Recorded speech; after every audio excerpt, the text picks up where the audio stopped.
O Brasil Justiça desta semana vai discutir a magistratura e a atuação contra o crime organizado. O caso do juiz do Espírito Santo, Alexandre Martins, assassinado há 10 anos e as penas alternativas. O nosso entrevistado é o juiz da 5ª Vara Criminal de Vitória, Carlos Eduardo Lemos. Doutor Carlos, muito obrigada pela sua presença aqui no programa da MB, o Brasil Justiça. O prazer é todo meu. Doutor Carlos, 3 magistrados já foram assassinados no exercício da sua função. Como é que a magistratura lida com o crime organizado? Olha, nós temos algumas questões que dificultam muito o nosso trabalho. Primeiro é a questão legislativa.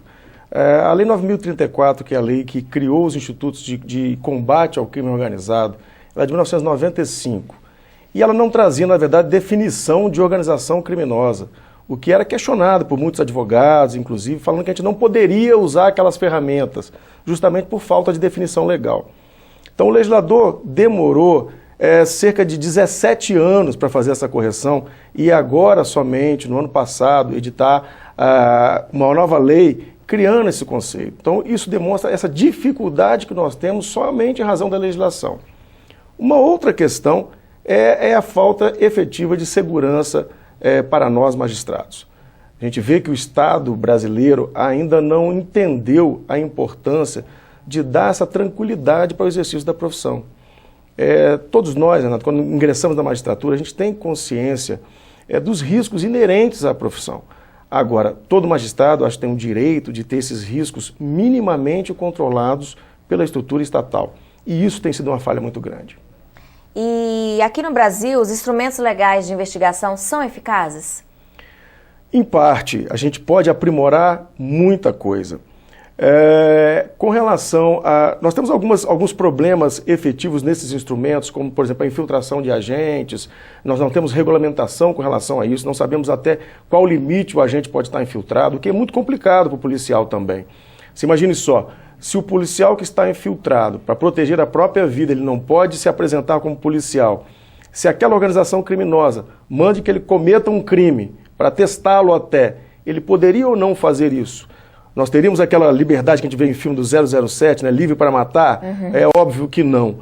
Então, mas o Brasil ainda não trabalhou esses instrumentos que dê segurança para esse policial fazer uma infiltração de forma competente e eficaz para trazer as provas para a justiça. Então a nossa legislação tem muito o que evoluir com relação aos nossos instrumentos. A mesma outra questão é que a legislação de combate ao crime organizado, por exemplo, ela traz normas meramente programáticas, do tipo, os estados deverão compor e fazer delegacias especializadas e tal, mas não dá prazo para isso, muitos estados não fizeram ainda, não têm essas estruturas especializadas. A gente não pode combater e continuar combatendo organizações altamente organizadas de forma desorganizada e despreparada. Acho que o Estado tem que se adequar a esse novo perfil dessa criminalidade que é até transnacional. O que deve ser feito então para mudar esse quadro? Antes de mais nada, a gente deve pensar na evolução dessa legislação de combate ao crime organizado. A Lei 9.034, ela tem muito a evoluir. Outra questão essencial é ampliarmos essa questão da segurança da magistratura. Os magistrados não podem ter medo de enfrentar esta ou aquela parte. A sociedade espera do magistrado uma atuação serena, porém austera. E para isso que a gente tem que ter prerrogativas de segurança. Eu não tenho dúvida que o Brasil não tem uma política de segurança dos magistrados e por isso muitos hoje, em razão desses 3 colegas que já tombaram, hoje realmente podem temer estar nesse enfrentamento, fazer parte desse enfrentamento, que é tão essencial para toda a sociedade. A MB conseguiu, em junho do ano passado, a aprovação da lei que prevê o julgamento de colegiado para o crime organizado. Qual avaliação o senhor faz dessa lei? É positiva para a magistratura? Não tenho dúvida. Foi um grande avanço, uma grande conquista da MB para nós magistrados. Por quê? Vou te dar um exemplo. Eu já fiz isso, já tomei decisões há 10 anos atrás, sem ter essa legislação, juntamente inclusive com o doutor Alexandre Martins, que foi executado, e com outros colegas. Quando a gente estava enfrentando grandes organizações criminosas no Espírito Santo, a gente tomava algumas decisões que eram realmente assinadas por 3 ou 4 magistrados. Mas isso obviamente dava margem para questionamentos de legalidade, etc. Nós sabemos que nós temos alguns países com legislação muito mais avançada, como a figura do juiz sem rosto mesmo, onde o magistrado, para sua proteção, naqueles casos de risco de enfrentamento de organizações criminosas, ele realmente não precisava se identificar. Isso é uma evolução, ou seja, nós demos o primeiro passo, essa decisão colegiada já nos dá mais proteção. Agora, uma coisa que eu acho que a gente tem que evoluir mesmo com a lei, o Estado brasileiro tem que tomar consciência que a gente só tem conseguido sucesso, infelizmente, no combate a organizações criminosas, quando a gente tem a sorte de encontrar ao mesmo tempo um juiz disposto a fazer esse enfrentamento, um promotor disposto a fazê-lo e um delegado de polícia disposto a fazê-lo. Acaba que assim a gente personifica a pessoa do magistrado, do promotor, do delegado. A gente não pode fazer enfrentamento a organizações criminosas que têm grande poder econômico, grande disposição de violência e de armas. A gente não pode fazer esse enfrentamento personificado. Tem que ser não o juiz, mas tem que ser o Poder Judiciário. Tem que ser não o promotor, mas o Ministério Público. Isso tem que mudar na cultura brasileira de todas as instituições do Estado. Nós temos que colocar, deixar bem claro que se tombarem um juiz, todo o Poder Judiciário estará à disposição para ocupar o lugar do colega e fazer o trabalho que vinha sendo feito e não vai deixar isso ser esquecido. Então a gente tem que mudar uma cultura nacional das nossas instituições. O Espírito Santo teve uma experiência com a missão especial do governo federal. Houve alguma evolução? Sem sombra de dúvida. Foi justamente atendendo a essa missão especial que eu atuei ao lado do doutor Alexandre Martins. Essa missão especial deu uma grande força ao trabalho de investigação contra, primeiro, os grupos de extermínio no Espírito Santo e contra as organizações criminosas que atuavam dilapidando o erário público. Naquela época nós tínhamos como presidente da Assembleia Legislativa um contraventor, um bicheiro. Nós tínhamos denúncias de corrupção no Poder Executivo com o governador, que inclusive já foi condenado agora em ações penais, em razão de fatos praticados naquela época. E quando a gente tinha o envolvimento de todos os poderes atuando de forma muito conjugada, isso dificultava as investigações pelas polícias locais. Então, essa missão federal, eu acho que neste ponto foi um sucesso. Foram essas investigações feitas nessa época que levaram à exclusão, por exemplo, desse bicheiro da vida pública e hoje ele está respondendo mais de 100 processos. Muito obrigada. No próximo bloco, o juiz da 5ª Vara Criminal de Vitória, Carlos Eduardo Lemos, vai falar sobre o caso do juiz do Espírito Santo, Alexandre Martins, assassinado há 10 anos. Não saia daí, o intervalo é rapidinho. Estão abertas as inscrições do 2º Encontro Internacional dos Magistrados Aposentados e Pensionistas da AMB. Os interessados podem garantir a sua vaga no evento que será realizado entre os dias 7 e 13 de junho no Panamá. Na ocasião, será discutido o papel dos aposentados e pensionistas na magistratura e no Poder Judiciário. Apenas 100 vagas estão disponíveis. Vale lembrar que a AMB não arcará com nenhuma despesa e serão exigidos passaporte válido e vacina contra a febre amarela 10 dias antes do embarque. Mais informações no telefone 0800 604 6300 e no site amb.com.br/internacional.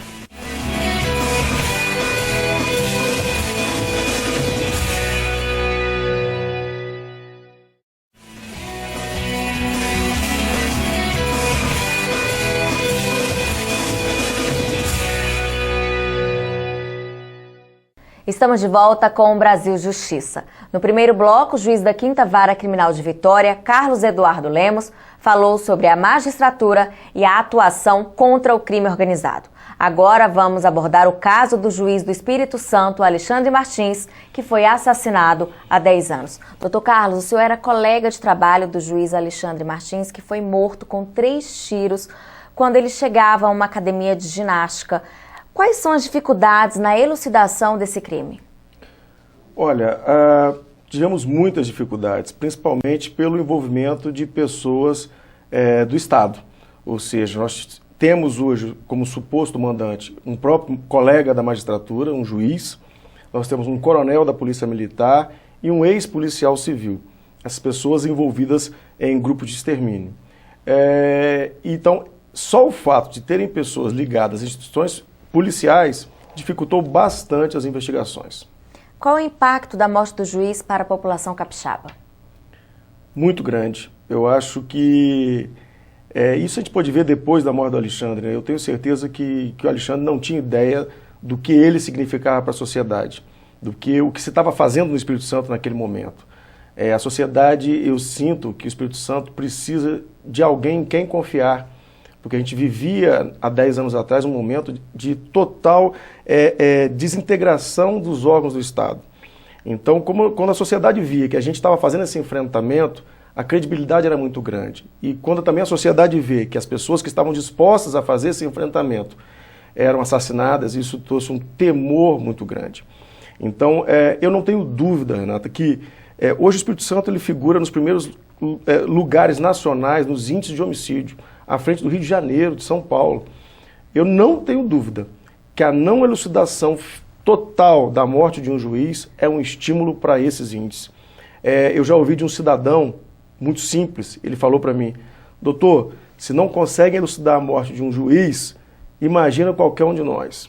Então, a não elucidação da morte do doutor Alexandre dá uma sensação de impunidade, é um estímulo à criminalidade e é contra isso que a sociedade capixaba hoje está se insurgindo. A sociedade não quer julgar nenhum inocente, não quer condenar nenhum inocente. Ela quer que aqueles supostos mandantes que ainda não foram julgados o sejam, para acabar com esse desgaste, dessa sensação de impunidade. O Estado, ele atende às demandas da necessidade de um magistrado ameaçado? Nós temos muitas dificuldades, muitas dificuldades. Eu tenho a sensação, e eu vou falar pelo Estado brasileiro, né? A gente não tem essa cultura de segurança de juiz. Eu percebo que muita gente acha que é um luxo, que é uma regalia, você dá proteção para o juiz. Muitas vezes parece que é um favor que está fazendo para aquele magistrado. E eu vejo que as pessoas não conseguem entender o quanto a sociedade ganha se o magistrado tem tranquilidade para trabalhar. Eu vou pegar o exemplo do doutor Alexandre mesmo. O doutor Alexandre fez um enfrentamento do maior grupo de extermínio que tinha no Espírito Santo. Um juiz, para ter tranquilidade, para acabar com um grupo de extermínio, o quanto paz ele não traz para a sociedade. Eu acho que isso não tem custo. Acho que você investir na segurança de um magistrado que atua assim não tem custo. Se você pensar um magistrado que consegue enfrentar uma organização criminosa que faz tráfico ilícito de entorpecente, como nós temos vários colegas no Brasil que atuam nas fronteiras principalmente, e a gente vê casos de traficantes que são presos, que são descobertos pelos colegas lavagem de dinheiro de mais de 3 bilhões de reais, 3 bilhões de reais. Então, se a gente consegue fazer esse enfrentamento, olha o quão a gente economiza para o Estado. Então, você investir na segurança de um magistrado não é caro. É investimento para a gente ter segurança jurídica e paz social. Obrigada. Um ato público em Vitória marcou os 10 anos da morte do juiz Alexandre Martins. A homenagem reuniu autoridades dos poderes judiciário, executivo e legislativo, além de familiares, estudantes e populares. Veja na reportagem. Abraçados e vestidos com camiseta branca, magistrados, autoridades, familiares do juiz Alexandre Martins de Castro Filho e estudantes participaram da passeata que saiu do quiosque da praia de Camburi até o Clube dos Oficiais. Todos pediam o fim da impunidade e uma resposta rápida da justiça quanto ao julgamento daqueles que são apontados como os mandantes do crime. Alexandre Martins, vitimado há 10 anos atrás de um ato covarde de organização criminosa que tirou uma vida preciosa, mas não tirou o nosso sonho, nem a nossa vontade de lutar. A morte do juiz Alexandre demonstrou a insegurança institucional que ainda a gente vivenciava naquele momento e demonstrou como foi importante a recuperação desse Estado a partir deste momento para cá. Hoje nós temos muitos problemas de violência, muitas pessoas que morrem de forma inocente, que perdem a vida, mas nós estamos construindo instituições mais fortes no Estado do Espírito Santo. 3 dos acusados de encomendarem o crime ainda aguardam julgamento. O pai do juiz, o advogado Alexandre Martins de Castro, disse que irá lutar até o fim para que os mandantes do crime sejam julgados. Essa manifestação hoje representa uma cobrança pública a todas as autoridades a cobrança de que este caso tem que ser solucionado, os mandantes têm que ser julgados. Alexandre, que também era professor, foi vítima do crime organizado quando chegava a uma academia de ginástica em Vila Velha. Ele foi assassinado com 3 tiros. Doutor Carlos, o senhor participou da passeata em homenagem ao juiz Alexandre, eu também estive presente e percebi que vários juízes estavam emocionados. O que passou na sua cabeça naquele dia? Olha, o que passa na cabeça da gente é que não precisava ter acontecido. Eu acho que, infelizmente, a gente vê ainda acontecendo no país, né? 3 juízes já tombaram, 3 situações muito semelhantes, aonde esses juízes mostravam a necessidade do Estado da segurança, isso não era dado de forma adequada.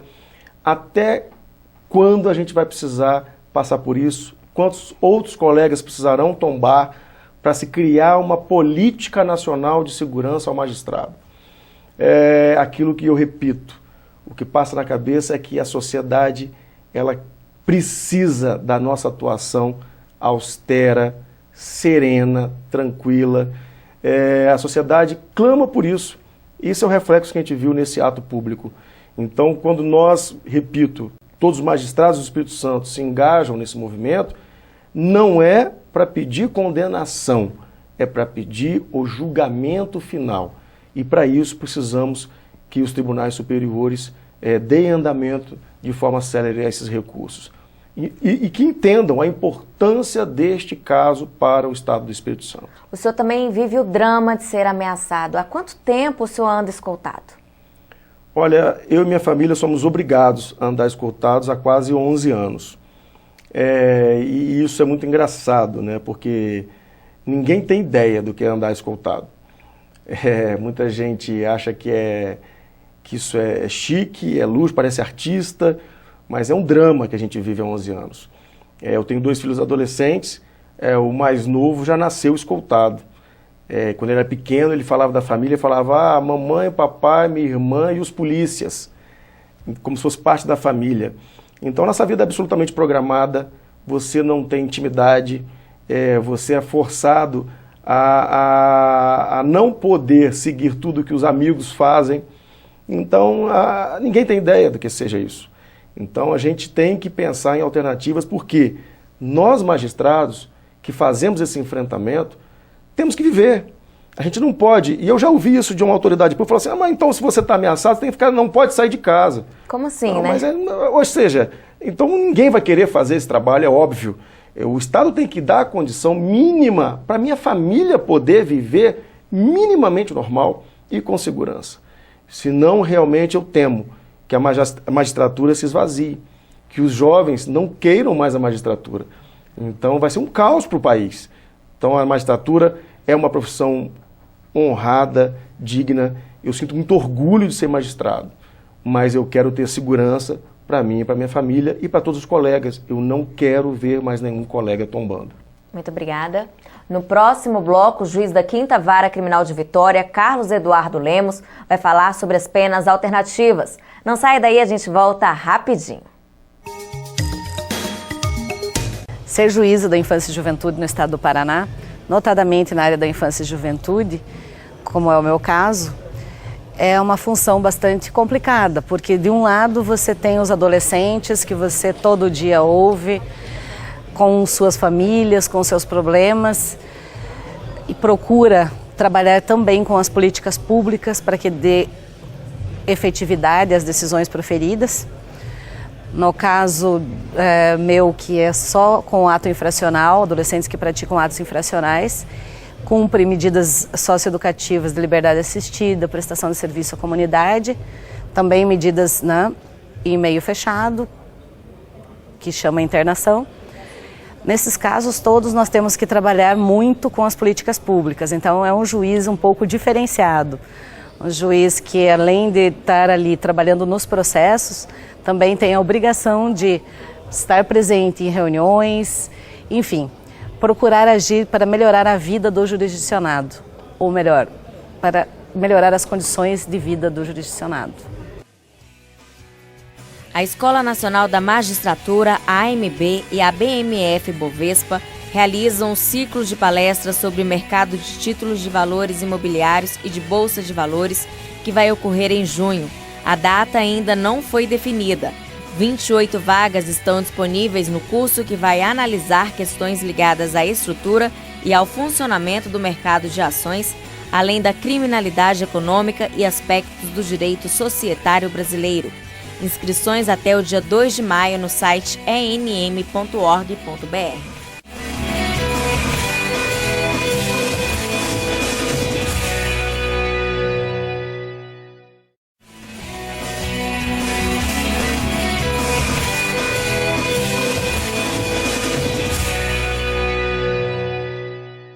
Estamos de volta com o programa DMB, o Brasil Justiça. Nos 2 blocos anteriores, conversamos sobre a magistratura e a atuação contra o crime organizado e também o caso do juiz do Espírito Santo, Alexandre Martins, assassinado há 10 anos. Agora, o juiz da 5ª Vara Criminal de Vitória, Carlos Eduardo Lemos, vai abordar as penas alternativas. Doutor Carlos, o juiz Alexandre marcou a história do Espírito Santo porque ele era conhecido pelo seu engajamento na atuação contra o crime organizado.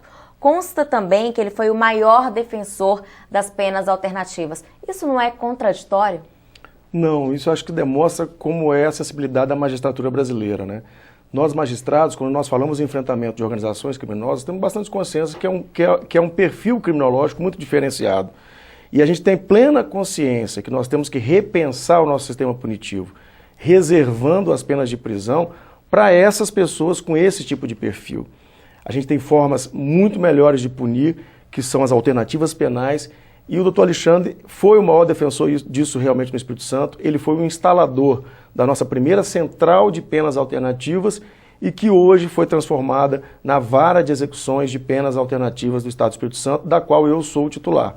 Então, realmente, isso aparentemente é uma coisa meio dual, mas não, faz parte da sensibilidade do magistrado.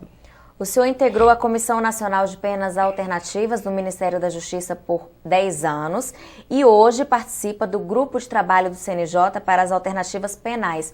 O que temos que evoluir sobre esse assunto?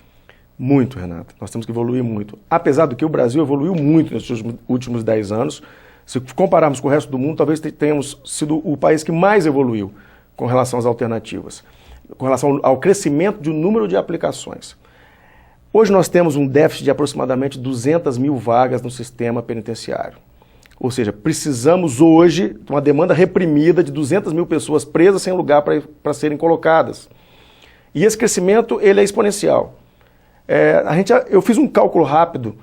Hoje precisaríamos cerca de 5 a 6 bilhões de reais para construir presídios para atender a demanda reprimida, sem pensar no crescimento. São mais de 500 mil presos, né? O Brasil não tem como arcar com esse custo. Então, a questão das alternativas penais não é mais uma alternativa, é uma obrigação. E essa é uma realidade mundial também. Os Estados Unidos, hoje os países mais ricos do mundo, já têm consciência que não conseguem custear a prisão como sendo a pena para todos.